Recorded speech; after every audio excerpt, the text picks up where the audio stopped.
안녕하세요. 네, 반갑습니다. 오늘은 고린도전서 6장 12절에서 20절까지의 말씀을 함께 보겠습니다.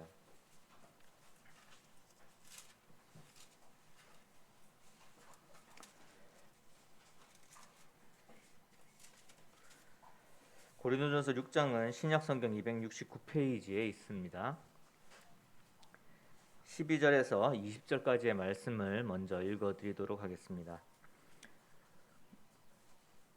모든 것이 내게 가하나 다 유익한 것이 아니요 모든 것이 내게 가하나 내가 무엇에든지 얽매이지 아니하리라. 음식은 배를 위하여 있고 배는 음식을 위하여 있으나 하나님은 이것저것을 다 패하시리라. 몸은 음란을 위하여 있지 않고 오직 주를 위하여 있으며 주는 몸을 위하여 계시느니라. 하나님이 주를 다시 살리셨고 또한 그의 권능으로 우리를 다시 살리시리라. 너희 몸이 그리스도의 지체인 줄을 알지 못하느냐? 내가 그리스도의 지체를 가지고 창녀의 지체를 만들겠느냐? 결코 그럴 수 없느니라. 창녀와 합하는 자는 그와 한 몸인 줄을 알지 못하느냐? 일러스되 둘이 한 육체가 된다 하셨나니 주와 합하는 자는 한 영이니라. 음행을 피하라. 사람이 범하는 죄마다 몸 밖에 있거니와 음행하는 자는 자기 몸의 죄를 범하느니라. 너희 몸은 너희가 하나님께로부터 받은 바 너희 가운데 계신 성령의 전인 줄을 알지 못하느냐. 너희는 너희 자신의 것이 아니라 값으로 산 것이 되었으니 그런즉 너희 몸으로 하나님께 영광을 돌리라. 우리 함께 계속해서 이제 고린도전서의 말씀을 보고 있는데요. 우리는 이제 이 고린도전서의 말씀을 읽으면서 바울이 이 고린도 교회 참 여러 가지 문제가 있었고 그런 문제들이 이 바울의 귀에 들렸을 때에 이 문제를 어떻게 해결할 것인가에 대해서 이 바울은 자신이 하나님께로부터 받은 분명한 교회에 대한 진리 그리고 하나님의 창조의 섭리 그리고 구원의 복음 이러한 것들을 바탕으로 지금 이제 고린도 교회의 문제들을 하나씩 이렇게 해결하라라고 이야기를 하고 있습니다. 그래서 우리는 고린도전서를 읽으면서 그러면 바울이 가지고 있는 그 교회의 진리는 무엇이며 또 하나님이 우리에게 향한 그 하나님의 뜻이 무엇인지를 이제 발견해 나가는 그런 시간을 가지고 있는 것이죠.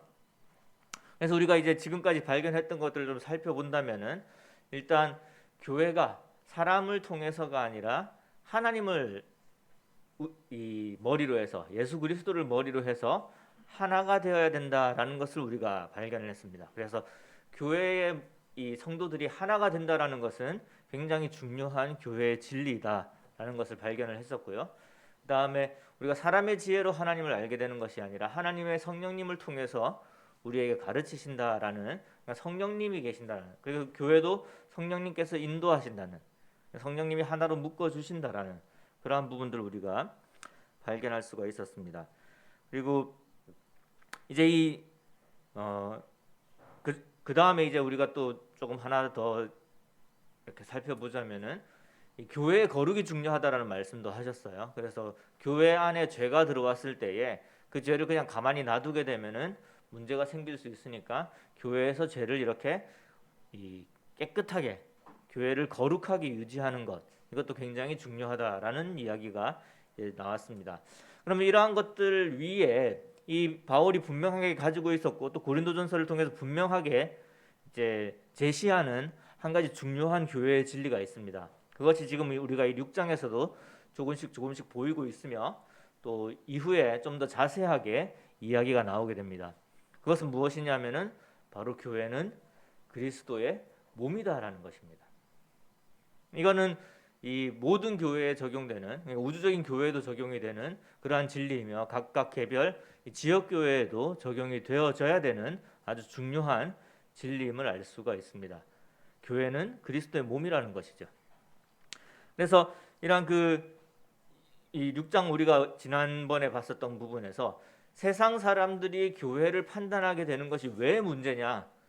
교회가 그리스도의 몸인데 그리스도의 본체인데 예수님께서 세상을 판단하실 분이지 세상으로부터 예수님께서 판단받으실 분이 아니라는 거죠. 그렇기 때문에 이 교회의 거룩함을 유지하고 교회에서 문제가 없어야 되고 이 교회의 어떤 문제들을 세상이 걱정하거나 세상이 들여다보게 만들어서는 안 된다라는 말씀을 하셨습니다. 그래서 이 교회가 예수 그리스도 동일시된다라는 것을 이야기를 하시거든요. 그래서 오늘 이제 12절에서 20절까지의 기본적인 주제도 동일합니다. 교회는 예수 그리스도고 또 그 교회를 구성하고 있는 각각의 성도도 동일하게 예수 그리스도와 연합된 자로서 이 예수님의 영광을 드러내야 되는 사람이지, 예수님의 몸을 가지고 우리가 우리의 육신에 따라 삶으로써 이 몸을 더럽히는 일을 해서는 안 된다라는 것이 기본적인 그 진리다라는 것을 먼저 말씀을 드리고 하나씩 하나씩 살펴보도록 하겠습니다. 12절에 보시면 모든 것이 내게 가하나 유익한 것이 아니요 모든 것이 내게 가하나 내가 무엇에든지 얽매이지 아니하리라. 그 바로 11절에 보시면은 이제 원래 우리가 육신에 빠져 있던 사람이었지만 예수 그리스도의 피로 인해서, 예수님으로 인해서 우리가 완전히 씻어졌고 그 다음에 거룩함과 의롭다 하심을 받았다, 칭의를 받았다라는 이야기가 나옵니다. 그렇기 때문에 그리스도 안에 있는 은혜 안에 사는 사람에게 있어서, 이 바울에게 있어서 이 바울은 무엇이든 가능하다라고 이야기할 수 있는 분이셨어요. 그런데 이게 그러니까 내가 그리스도 안에서 그리스도와 연합된 자로서 은혜 안에서 내가 무엇이든 할 수 있다라는 것이지, 우리가 적절하게 이렇게 세상에 발을 담그고 있는 상태에서 세상적인 나의 욕심에 따라서 마음대로 살 수 있다라는 것은 당연히 아닌 것이죠. 그래서 지금 여기도 나오지만 나중에 이제 그 뒤쪽에 10장에 보시면은 10장 23절에도 이제 비슷한 표현이 나오거든요. 10장 23절에 고린도전서 모든 것이 가하나 모든 것이 유익한 것은 아니요 모든 것이 가하나 모든 것이 덕을 세우는 것은 아니니. 그러니까 이 바울의 마음속에 내가 은혜 안에서 자유함이 있지만 그 자유함을 이렇게 성도에게 교회에 유익이 되게 썼고 그 하나님의 일에 덕이 되도록 썼다라는 것을 알 수가 있습니다. 그래서 내가 자유롭다라고 이야기하는 것에 대해서 당연히 이제 그런 가르침들이 있었겠죠. 우리가 죄로부터 해방이 되어서 이제 은혜 안에서 자유롭게 살 수 있습니다. 그 자유를 충분히 누릴 수 있도록 가르침이 있었을 것입니다. 근데 그 가르침이 이제 육신의 정욕을 따라 사는 방종으로 이어지지 않아야 된다라는 것을 말씀하기 위한 것입니다. 그래서 모든 것이 유익한 것이 아니다라는 것은 내가 자유롭게 행하되 교회에 유익이 되는 그런 방식으로 일해야 된다라는 것을 말씀을 하기 위한 것입니다. 그럼 이 이야기를 꺼낸 이유는 이제 육체의 정욕에 대해서 말씀을 하시기 위함입니다. 13절에 보시면 음식은 배를 위하여 있고 배는 음식을 위하여 있으나 하나님은 이것저것을 다 폐하시리라. 여기 이 음식은 배를 위하여 있고 배는 음식을 위하여 있으나 하는 것은 이제 어떤 번역본을 보시면 따옴표로 이렇게 인용 부호가 들어가 있습니다. 무슨 말이냐면은 이것이 이 바울이 우리에게 음식은 배를 위하여 있다라고 말씀하고 계시는 것이 아니라 일반적으로 그 당시에 이제 많이 인용되어지고 있었던 그런 이야기다라는 것입니다. 그래서 위하여 있으나 있다고 말하나 이 말이죠. 그러니까 사람들이 음식은 배를 위하여 있고 배는 음식을 위하여 있다. 이게 무슨 말이죠? 어떤 의미를 가지고 있는 속담 같은 거였을까요? 그러니까 우리가 인간이 배가 고프니까 음식을 먹는 거고 이 음식이 왜 있겠느냐? 우리의 욕구를 채우기 위해서 있는 것이 아니겠느냐? 그러니까 사람이 욕구를 만족시키는 것은 당연한 것이고 그것이 자연스러운 것이다 라고 이야기를 했었다라는 것이죠. 그런데 그 하나님의 계획 속에 이 육신적인 것에 대한 종말을 분명히 두고 있습니다. 그러니까 지금 우리가 육신 가운데서 육신의 욕구를 쫓아서 사는 것은 이거는 진리라고 말할 필요도 없는 것이고 우리가 이미 느끼고 있는 것이고 알고 있는 것이고 그렇게 만들어진 것은 당연한 것입니다. 그러나 하나님의 계획 속에서 이 육신적인 부분에 대한 종말을 이야기하고 있고 우리가 영적인 부분에 대해서 이야기를 하고 있다라는 것은 이것은 이 세상적인 것으로 한정을 시키는 것이죠. 그래서 이것이 다 폐하여질 것을 이야기를 합니다. 왜 이 이야기를 할까요? 지금 이제 먹는 것을 예로 들었지만 사람들이 이제 인간의 기본적인 욕망들을 이야기를 할 때 보통 두세 가지를 이야기를 하는데 기본적으로 먹는 것과 자는 것과 성적인 욕구를 이야기를 많이 합니다. 그래서 지금 사람들이 음식은 배를 위하여 있고 이렇게 이야기를 했었을 때에 사람들이 그냥 말 그대로 먹을 것이 있는데 왜 안 먹느냐 이런 뜻으로 사용했던 것이 아니라 이 고린도 지역에서는 이것이 성적인 의미로 사용이 되었다라는 이야기예요. 그러니까 그 고린도 지역에 이제 뭐 여기 기록에 의하면은 당연히 이제 성매매가 성행하고 있었던 것을 볼 수가 있고 그런 것들이 왜 있겠느냐 우리의 욕구를 충족시키기 위함이 아니겠느냐라는 이야기가 그 고린도 사회에 고린도 교회 사회에 있었다라는 거죠. 이렇게 보면은 지금 이 고린도 교회의 모습이나 지금 우리가 살고 있는 시대나 큰 차이가 없어 보이지 않습니까? 이 도덕적인 그런 기준으로 보자면은 그래서 실질적으로는 그렇지 않지만은 이 몇몇 이 대도시 그리고 좀 그 경제적으로 부유한 도시들을 보게 되면은 그러니까 조금 차이가 있습니다. 우리가 왜 미국의 드라마나 영화를 이렇게 보게 되면은 그들이 굉장히 자유로운 사고방식, 성적으로 자유로운 그런 모습들을 많이 보게 되는데 이게 이제 대도시들의 특징이죠. 그러니까 여러 민족이나 여러 문화가 섞여 살게 되는 대도시들의 특징이고 오히려 뭐 지방으로 가서 시골로 가면은 더 이 보수적이고 이렇게 도덕적으로 굉장히 높은 기준을 가지고 있는 곳도 있거든요. 그러니까 이제 고린도의 특징을 말씀을 드리면서 이 고린도의 이 도덕성이 굉장히 낮은 수준에 있다라는 걸 먼저 말씀을 드렸었습니다. 그래서 말하자면 미국의 대도시 그리고 서울 또는 뭐 프랑스의 대도시 이런 그 대도시에 많은 민족과 많은 문화들이 섞여 살면서 성적으로 문란한 그리고 도덕적으로 문란한 그러한 그 모습과 우리가 이제 미디어를 통해서 보는 모습들이죠. 이 고린도 교회의 실질적인 모습이 큰 차이가 없는 수준이었다라는 거예요. 그러니까 우리는 사람들이 점점 타락한다라고 생각할 수도 있겠지만 사실상 그 하나님의 입장에서 타락한 모습들은 이 고린도에서뿐만이 아니라 우리가 더 과거로 가면은 소돔과 고모라가 있었죠. 그렇죠? 굉장히 옛날이잖아요. 그러니까 그 소돔과 고모라의 그 모습, 고린도 교회의 모습, 지금 이 시대를 살아가는 우리들이 살아가는 이 도시들의 모습, 이것이 그렇게 큰 차이가 나지 않는다는 거예요. 근데 그 속에서 교회는 그들과 완벽하게 분리된 모습, 거룩한 모습을 보여줘야 되는 것이죠. 그래서 그런 부분들을 지적하기 위해서 사람들이 지금 너희들이 살아가는 그 도시에서 그러한 것들이 인간의 욕구를 충족시키는 것이 그게 뭐가 잘못됐겠느냐라고 이야기를 하지만 우리의 몸은 주님을 위하여 있는 것이고 또 주님은 우리를 위하여 있는 것이다. 여기 보시면은 주는 몸을 위하여 계시느니라라고 이야기를 합니다. 그러니까 우리의 몸이 이건 이제 개인 성도들의 몸을 이야기하는 것입니다. 음란을 위하여 있는 것이 아니라 그러니까 우리의 욕구를 쫓아가도록 이 땅에 존재하는 것이 아니라 우리 하나님을 위해서 또 우리 주님을 위해서 해야 되는 건데 이 주님께서도 몸을 위하여 계신다라는 것. 여기서 이 몸은 이제 성도들의 몸을 가리키기도 하지만 이제 앞으로 이야기할 교회가 예수 그리스도의 지체가 된다라는 그것을 이야기하시는 것입니다. 그래서 예수님께서 십자가에 달려 돌아가신 것 이게 이제 몸을 위한 행동이셨고 그리고 여전히 우리를 위하여 지켜보시고 우리를 보호하시는 것도 예수 그리스도의 몸을 위한 행동입니다.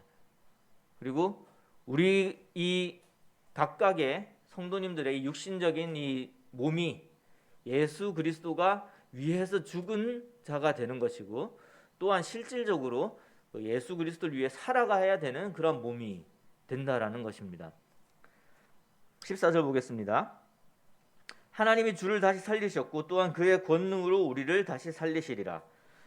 그래서 13절과 14절을 연결해서 보시면은 예수님께서 몸을 위하셨고 우리를 위하여 돌아가셨지만 하나님께서 그 예수님을 다시 살리심으로 자 예수님과 우리가 하나가 되는 이 연합의 과정이 있었죠.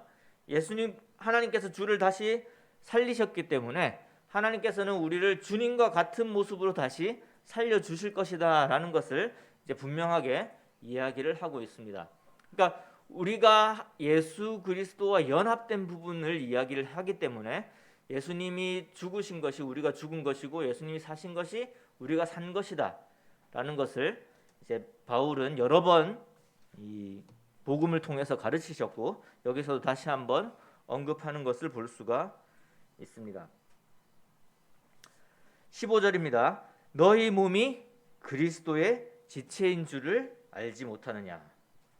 그래서 여기서 이제 분명하게 바울이 우리에게 전달해주는 분명한 사실은 교회뿐만이 아니라, 교회가 이제 예수 그리스도의 몸이 되는 것이지만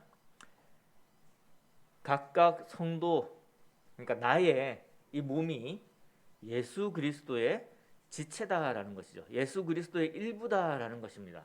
그러니까 우리의 머리는 예수 그리스도입니다. 예수 그리스도의 명령을 받는 이 땅에 있는 물리적인 어떤 힘으로서의 나의 육신, 이게 이제 그리스도인에 대한 분명한 그 역할을 말하는 거거든요. 그리스도인이 왜 이 땅에 살아갑니까? 라고 했었을 때, 예수님께서 이제 예수님의 사역을 마치시고 하늘에 올리셨고, 이제 예수님은 이 땅에서 일할 물리적인 힘이 필요한 거예요. 영적인 힘은 가지고 계시지만 실질적인 이제 몸이 이 땅에 계시는 건 아니니까, 그 몸을 대신하는 게 누구라는 거죠? 성도라는 거예요. 또 그 몸을 대신하는 게 뭐라는 거죠? 교회라는 거예요. 그러니까 성도 한 사람 한 사람이 부족하니까 교회로서 하나가 되어서 예수 그리스도의 영광을 이 땅에 드러내는 것이고, 예수 그리스도께서 하셨던 일들을 하는 것인데, 그것의 지체가 되는 거잖아요. 일부가 되는 거잖아요.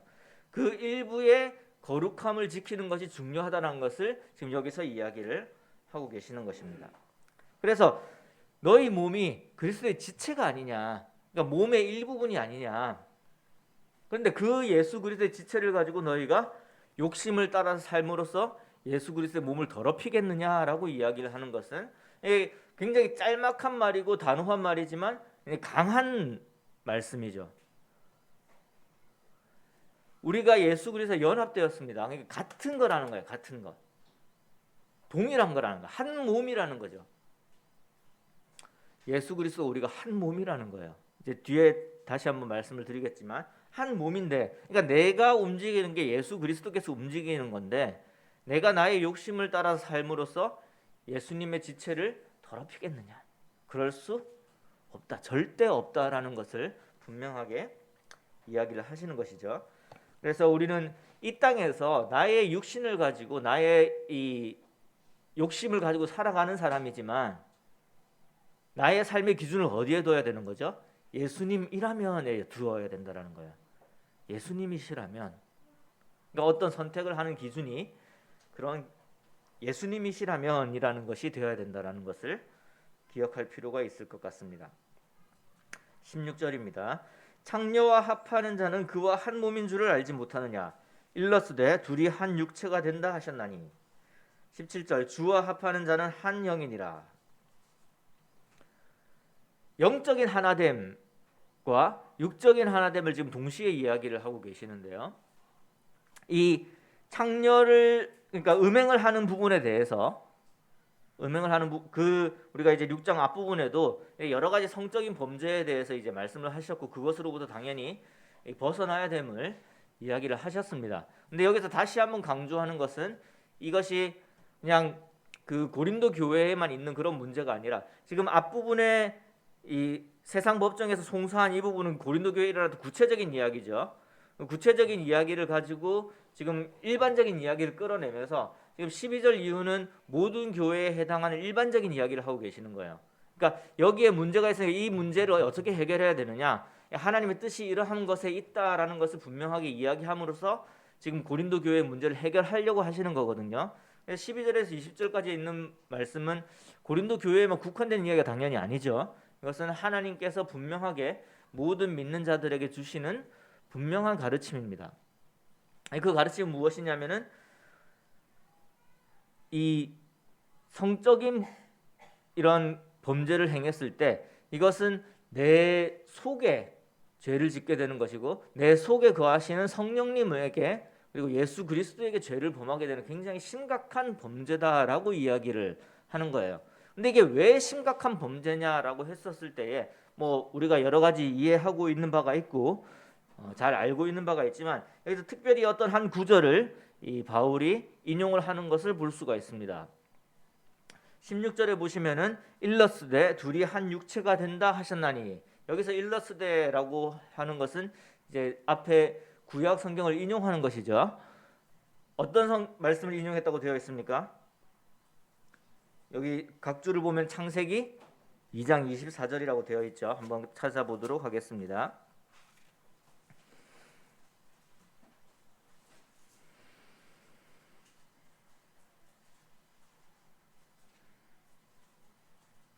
자, 이 2장 24절의 장면은 뭐냐면 바로 이 하나님께서 이제 아담을 지으셨죠. 아담이 혼자 있는 것이 보기 좋지 않아서 어떻게 하시는 거죠?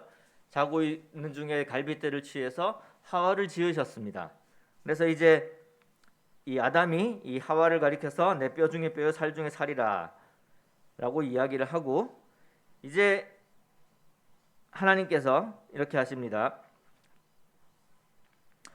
이러므로 남자가 부모를 떠나 그의 아내와 합하여 둘이 한 몸을 이룰지로다, 이렇게 되어 있어요.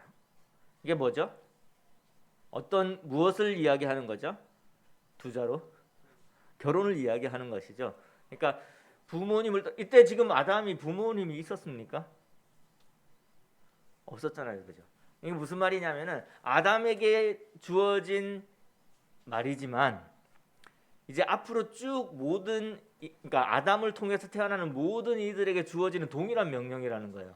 그것이 뭐냐면은 부모를 떠나서 새로운 가정을 이루게 되는 건데, 누구와 합해지는 거죠? 남자가 여자를 만나서 한 몸이 되어서, 이 굉장히 놀라운 이 진리가 드러나 있는 것이에요. 이 말씀을 인용을 합니다. 이 말씀을 이제 그 예수님께서도 한번 인용을 하시죠. 마태복음 19장 4절과 6절을 또 같이 한번 참고해서 보도록 하겠습니다.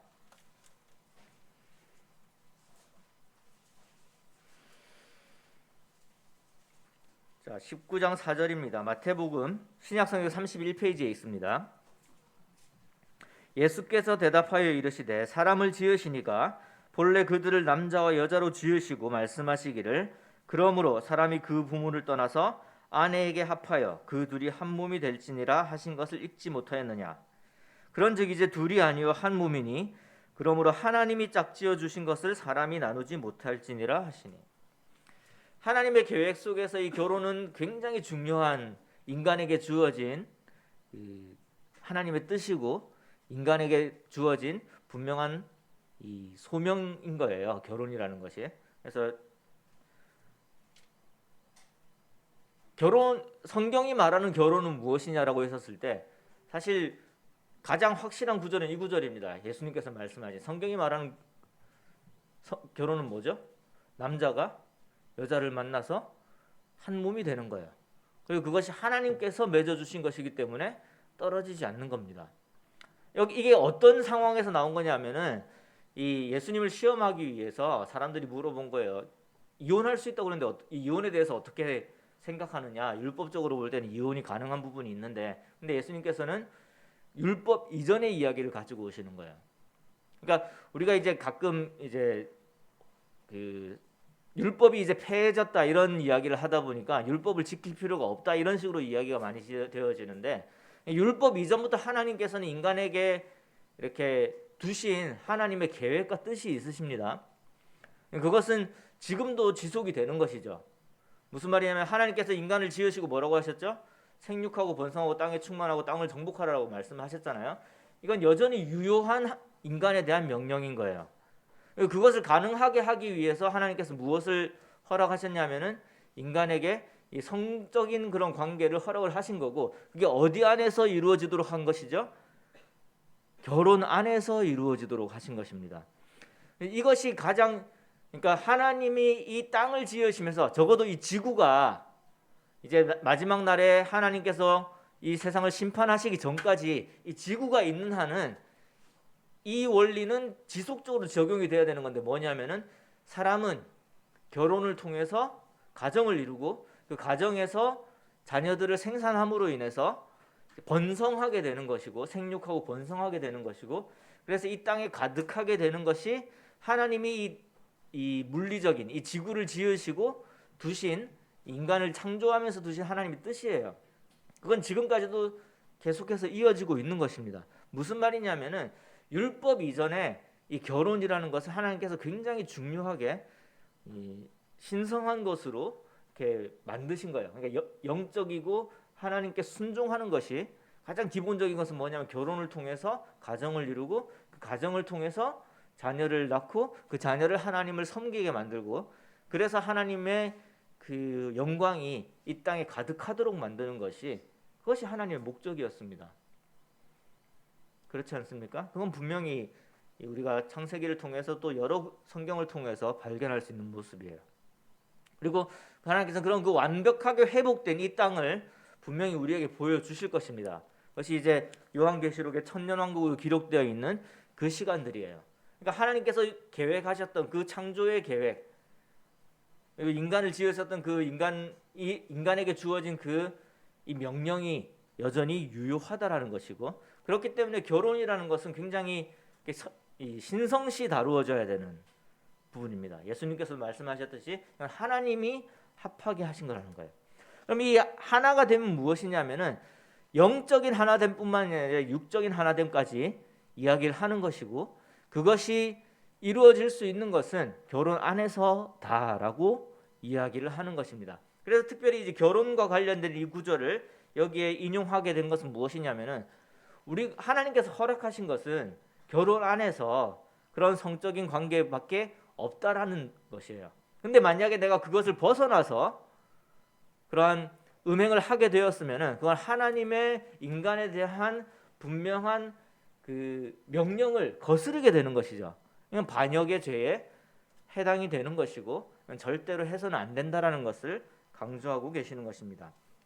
그리고 또 한 가지는 뭐냐면 우리가 주와 합한 자가 되었기 때문에, 그러니까 이것도 이제 그 결혼과 비슷한 이 어조로 많이 말씀을 하시죠. 그러니까 우리가 하나님을 알게 되는 것, 그리스도를 알게 되는 것을 이 결혼에서 남자가 여자를 알게 되는 것과 비슷한, 그러니까 동일한 그런 단어를 사용해서 이제 이야기를 하시기 때문에 우리가 예수 그리스도와 합하게 되었다는 것도 영적이고 실질적인 그런 연합이기 때문에 내가 하는 어떤 행동이 예수 그리스도가 하는 행동이 될 수밖에 없음을 이야기하는 거예요. 그러니까 굉장히 신중하라는 이야기예요. 무엇에 대해서? 내가 내 육신을 사용하는 것에 대해서 신중하라는 이야기예요. 항상 깨어 있으라는 이야기죠. 왜냐하면은 내가 잘못하는 것이 그것이 하나님의 영광에 누가 되는 것이 분명히 되기 때문에 그래요.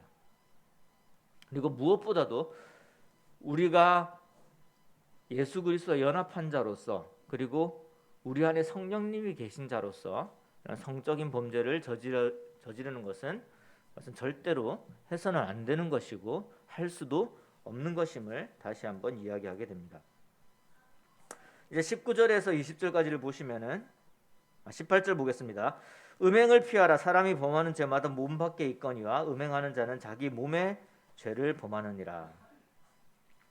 그러니까 이게 하나님의 예수 그리스도의 이러한 거룩함을 직접적으로 훼손시킬 수 있는 죄에 대해서 말씀을 하시면서 이 음행이 굉장히 잘못된 죄임을 말씀하십니다. 이게 잘 아시겠지만 교회의 건전한 교회, 거룩한 교회, 건강한 교회를 만드는 가장 중요한 기본적인 구성 요소는 당연히 성도님입니다. 개인이 거룩해야 되고 개인이 이 하나님 앞에 이렇게 깨끗해야 되는 거죠. 그래서 우리의 죄를 계속해서 하나님 앞에 고백하고 그것에 대한 용서에 대해서 감사하게 되는 것이고, 이러한 여러 가지 활동들을, 교회적인 활동들을 통해서 교회가 건강해지는 것입니다. 말씀을 계속해서 순종하면서 교회가 건강해지는 거예요. 교회를 이루는 그 다음 단계는 무엇이죠? 가정이잖아요. 가정이 올바로 또 작은 교회로서의 역할을 하지 못하면 교회가 건강해질 수가 없습니다. 다시 한번 말씀드리지만 하나님께서는 가정을 통한 그 하나님의 그 자녀들이 이렇게 늘어나는 것에 대해서 굉장히 중요하게 말씀을 하셨어요. 그것이 하나님의 원리 중에 하나입니다. 우리가 복음을 전하는 것과 마찬가지로 가정에서 자녀들을 하나님을 섬기는 자녀들로 키우는 것이 굉장히 중요해요. 그런데 음행의 죄는 가정을 파괴하는 것이고 올바른 가정을 만들지 못하죠. 가정에 대한, 가족에 대한, 그리고 결혼에 대한 잘못된 생각들을 만들게 되는 것이고, 이러한 것들이 이제 세상에서 계속해서 이 지금 우리 사회에서 이런 결혼에 대한 분명한 그 하나님의 아름답게 창조하신 그 결혼에 대해서, 그 가정에 대해서 우리가 이러한 그것이 중요한 것을 잊게 되면은, 그것을 분명하게 이야기하지 않게 되면은 우리는 하나님을 전하기도 힘들어지고 건전한 교회를 유지하기도 힘들어집니다. 근데 참 많은 그 사람들이 이제 결혼을 굉장히 경시 여기죠.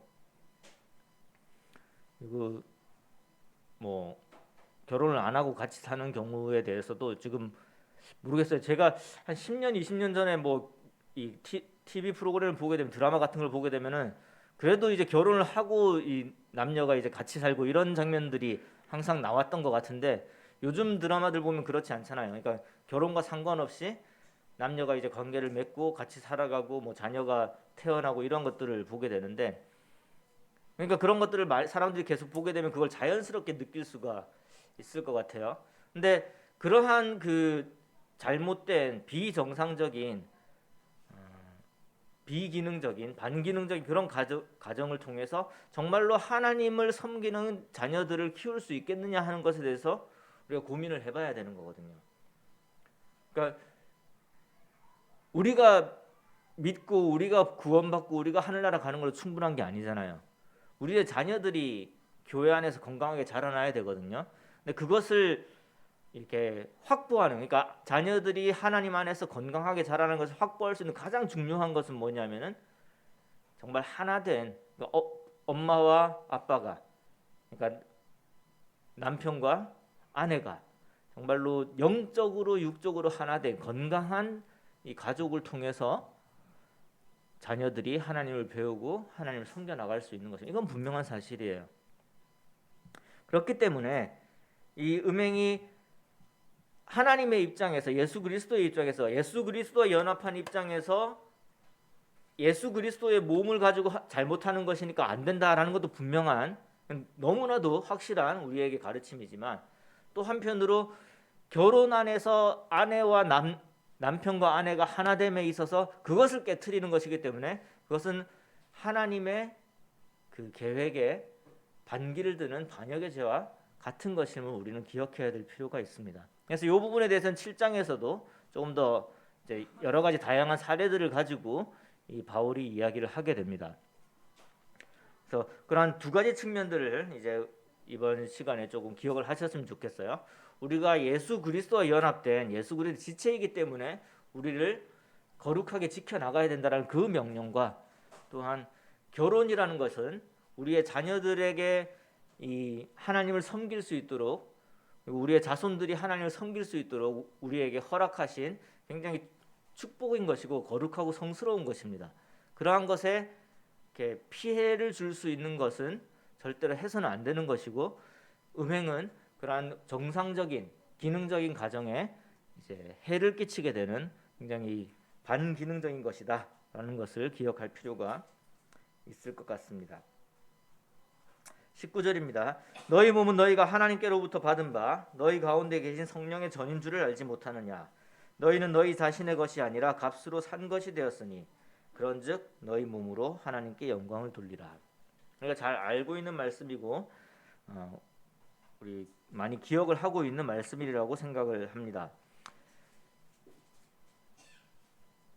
우리 각 개인이, 그리고 교회가 예수 그리스도에게 있어서 어떠한 존재인가, 하나님에게 있어서 어떠한 존재인가라고 했었을 때에 우리가 하나된 그런 자들이고 예수 그리스도의 몸인데, 근데 이 예수 그리스도의 몸으로 예수님께서 우리를 이렇게 받아들이기 위해서 예수님이 치러야 했던 희생이 너무나 크단 말이죠.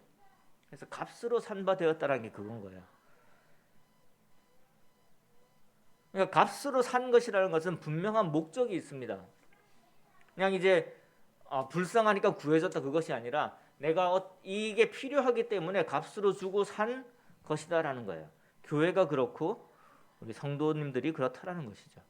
내가 예수 그리스도께서 나를 쓰기 위해서, 예수 그리스도의 몸으로 쓰기 위해서, 여기 있는 말씀처럼 하나님께 영광을 돌리게 하기 위해서 예수님께서 값비싼 희생을 치르시고 산 것입니다.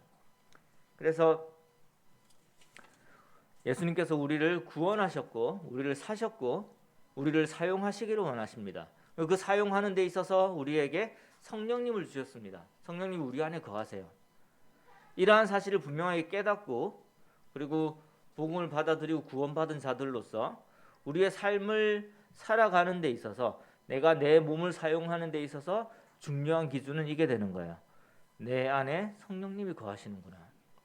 예수님께서 나를 하나님께 영광 돌리기 위해서 사셨구나. 그러면 나는 어떤 선택을 해야 될 것인가? 이것이 우리의 매일의 삶 속에서 어떤 선택을 하고 어떤 삶을 살아야 되고 또 내가 나에게 주어지는 여러 가지 이 욕구들 있잖아요. 하고 싶어 하는 것들, 이러한 것들이 나의 육신의 욕구를 만족시키는 것인지 아니면은 내가 하나님의 일을 하기 위해서 내가 하는 것인지에 대해서 분명하게 구분해서 그것을 살아가고 또 그런 선택을 해야 된다라는 것입니다. 이 사도 바울이 지금 이제 고린도전서 6장을 통해서 조금 이제 간결하면서도 분명하게 우리에게 말씀을 해주고 있습니다.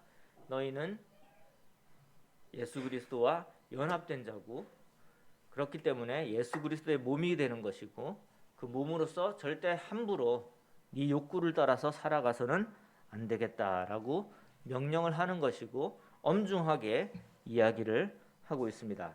근데 이것을 이야기를 하시면서 단순히 이러한 명령이 하나님께서 그냥 우리를 이렇게 노예로 삼아서 하나님이 원하시는 대로 움직이기 위해서 그렇게 하신 것이 아니다라는 것을 여기서 이야기를 하는 거예요. 뭐냐면은 하나님께서 값을 주고 사셨다라는 거예요. 뭐냐면은 우리를 귀하게 여기신다라는 거죠.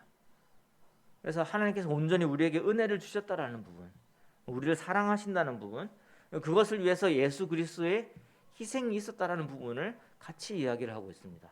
예수님이 우리를 위하신다라는 것을 분명하게 이야기를 하고 있어요. 그리고 그냥 우리가 우리의 힘으로 살아가는 것이 아니라 우리 안에 거하시는 성령님께서 우리에게 힘을 주시고 지혜를 주신다라는 것도 계속해서 언급을 하셨습니다. 그러니까 우리에게 명령이 주어진 것이 우리가 하나님의 노예가 되어서 무조건 우리 강제적으로 따라야 되는 그러한 명령을 주신 것이 아니라 하나님께서 우리를 사랑하심으로 은혜로 우리를 구원하심으로 그리고 그 구원을 위해서 우리의 죄를 해결하기 위해서 예수 그리스도의 희생을 통해서 예수께서 피 흘리시고 죽으심을 통해서 우리와 연합하셨다라는 거예요. 그래서 우리를 드디어 하나님의 자녀로서 맞이할 수 있었고 또 이 예수 그리스도의 이 땅에서의 몸으로서 사용하실 수 있게 되었다라는 것입니다. 이게 종교적으로 접근해서 하나님에게 나아가려면 이렇게 열심히 살아야 돼. 이러한 것이 우리의 삶을 변화시키지 못하잖아요. 하나님께서 우리를 사랑하셨고 우리에게 은혜를 베푸셨고 그것을 위해서 정말 이 값진 희생을 하셨습니다. 그것으로 우리를 사신 것이기 때문에 우리가 우리의 삶을 어떻게 해야 될지는 그 우리의 믿음을 기준으로 해야 된다라는 거예요. 하나님의 은혜의 복음을 기준으로 해야 됩니다. 이 말씀을 보면서 두 가지 우리의 적용할 부분에 대해서 생각을 해봤습니다. 첫 번째는 우리가 하나님과 연합된 자고 예수 그리스도에 연합된 자다. 그러면 내가 이번 주에 어떤 것을 선택을 해야 될 때 그냥 내 기준으로 선택하기보다는 예수님이라면 예수님이 이 땅에 계셨다면 지금 이 상황에서 어떤 선택을 하셨을까라는 것을 한번 적용해 보기 바랍니다. 그리고 두 번째는 가만히 오늘 이제 앉아 있으면서 말씀을 다시 한번 묵상하면서 든 생각인데 이 우리가 연합된 부분이 예수 그리스도의 연합도 있지만 이건 이제 청년들한테 해당 안 되고 결혼하신 분한테만 해당될 것 같습니다. 또 누구랑 연합을 한 것이죠? 형제님이라면은 아내와 자매님이라면은 형제와. 그러면 이 연합이라는 것은 온전히 하나됨을 실질적인 하나됨을 이야기를 하는 거거든요. 근데 왜 연합이 이렇게 깨어질 때가 많잖아요. 우리 실제로 생활을 하다 보면은. 근데 문득 그런 생각이 들었어요. 우리가 예수 그리스도의 기준으로 생각하고 예수 그리스도의 기준으로 살아가야 하는 것이 성도의 마땅한 성도에게 마땅한 가르침이라면은 이제 결혼도 연합인데 여기 말씀에 있는 것처럼 그러면 내가 자매의 기준으로 생각해 본 적이 있는가라는 생각이 드는 거예요. 무슨 말이냐면은 그러니까 공감하는 걸 말하는 거예요. 공감. 그러니까 힘들어하고 이제 잔소리하고 그러잖아요. 그러면은 왜 힘들어하는지 공감해주고 왜 이런 잔소리를 나에게 하는지에 대해서 나의 입장에서 이렇게 반응하는 게 아니라 이 자매의 입장에 들어서 도대체 뭐 나의 어떤 부분들이 그렇게 힘들게 만들까라는 것을 한번 생각해 보면서 공감하는 것, 이게 진정한 연합이 아닐까라는 생각이 드는 거죠. 그래서 우리가 어떤 추상적인 개념만을 가지고 생각을 하면은 우리가 실천이 힘들잖아요. 그래서 좀 더 구체적으로 우리가 실천을 해보자면은 이번 주에 우리 특히 결혼하신 성도님들은 그 자매의 입장에서 또는 형제의 입장에서 공감하는, 그러니까 왜 이렇게 이야기를 하고 왜 나에게 상처가 되는 말을 하지, 나 기분 나쁜데 이렇게 하지 말고, 이 요즘 심리학이 많이 하는 거거든요. 아이 메시지라고 내가 기분이 어떻다라는 거 많이 이야기를 하거든요. 근데 그게 아니라 내가 이제 부부 관계 속에서 여러 가지 상황 속에서 어떤 약간의 뭐 서운함이나 또는 내가 화가 나게 되는 순간이나 그 관계에 있어서 그런 부분이 왔을 때에 화를 내거나 서운해하지 말고 이제 하나다라는 것을 다시 한번 생각하자는 거죠. 정말로 하나라면은 느끼는 감정, 생각 이런 것들에 대해서 공감할 수 있어야 되는 거거든요. 그래서 반대쪽의 입장에서 왜 그랬을까? 우리 명환 형제가 계속 웃는 거 보니까 요즘 좀 그렇게 적용을 많이 했다라는 거죠, 그렇죠? 그래서 그렇게 한번 우리 결혼하신 성도님들은 그렇게 한번 적용을 해보시고, 우리 청년들은 나의 이 육체의 어떤 정욕들을 예수 그리스도라면은 어떻게 하셨을까라는 부분으로 다스리는, 그리고 보다 하나님이 기뻐하시는 일을 하는데 나의 젊음을 사용하는 방법으로 한번 이렇게 적용을 하고 실천을 해보시면 좋을 것 같습니다.